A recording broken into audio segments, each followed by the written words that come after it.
Alright guys, very interesting video today. There's something missing on this car. I don't know if anybody can guess what it is, but it's over here. Looks like we got the gas tank off.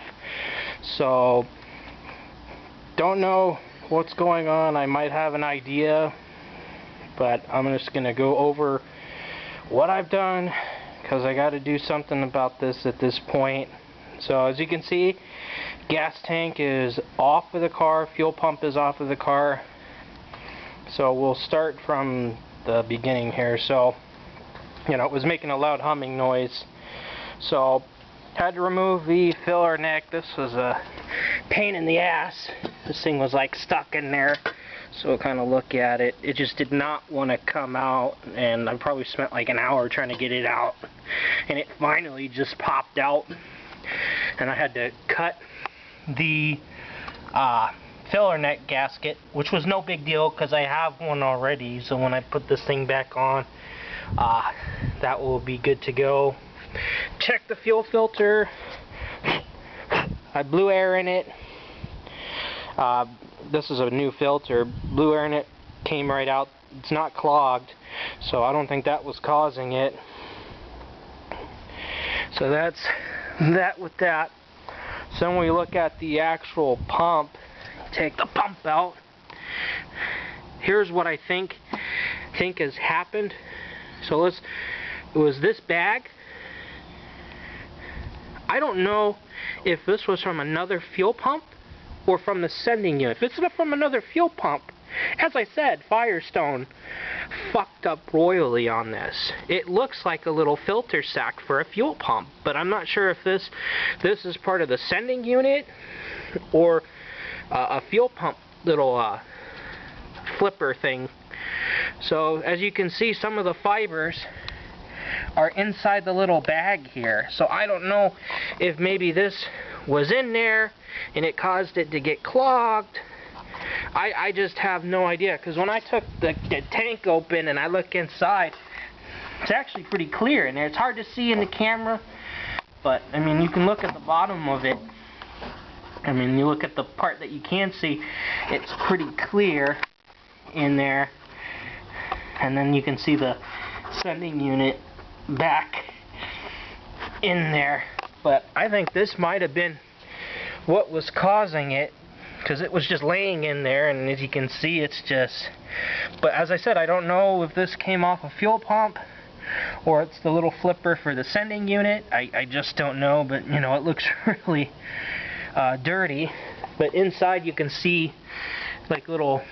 It's hard to tell, there's no light or anything, but I think you can see a little bit of it in there. That's the only contaminants I could see. So we want to look at things a little closer. You can actually look at the gas. Try to get it up in the light. Let me get it in here so you can see. Really hard to see, but it's like a light yellow. You can't really see it in here, but it does have like a yellow tint, cloudy tint to it. So it is a little dirty. So that's that. And then this little tube thing here, I don't know if that little orange thing has to go back in this hole, but I think that came loose. The only setback with this and what took so damn long was the tank strap. I'll try to... You can see that tank strap on the right is... I had to cut it. I had no choice. The screw up top was stripped, and I'm just gonna have to figure something out for that, because I couldn't get it off. I spent probably an hour. I used vice grips, I used PV blaster. The bolt wouldn't move, and the tank's got to come down. It's got to come out of the car. So I'll figure it out. Just put a hole in there and I can wire it or something to another part of the car. I don't care. At this point, the tank has to come out of the car.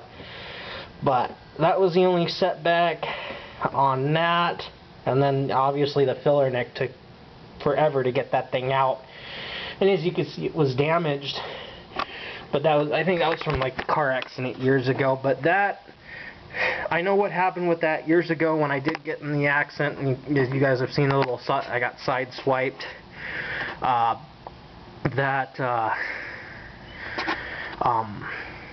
You know, it messed everything up in there, and when they, either it was my roommate that did the fuel pump or the people that did the axle and everything and all of that, the bolt got stripped, so it turns up there. You can't get the nut loose no matter what you do. I spent probably an hour doing it, so I had no choice. You know, if you guys want to give me a hard time about it, you know, I mean, hell, I got the tank down, so that's more than, you know, what you guys probably thought I could do. So now it's just a waiting game on the parts.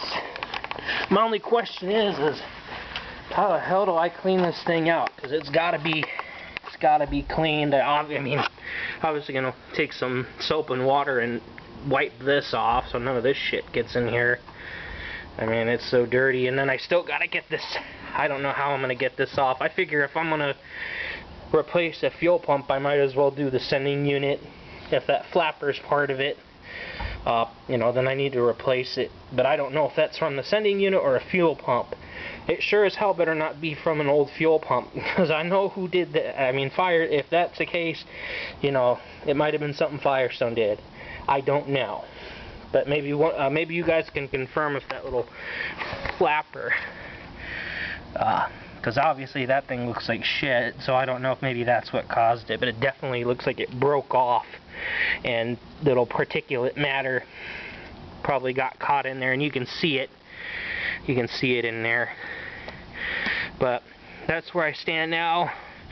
Gonna order the fuel pump. I mean, might as well get the sending, if I can get it off of there. Might as well do that, you know, because it's only gonna be like $200 with everything. So that's where I stand with the car. I mean, so if anybody wants to let me know what I should put in the fuel tank to flush it out, let me know. And then, you know, I'm going to order the parts and just have to play the waiting game for a couple days. But that's it for now. I mean, got it off. I don't know what else to say, but if anybody can let me know what to do about the inside of the tank and what the hell that little flapper thing is there, just let me know. And we'll go from there. Alright, thanks. Bye.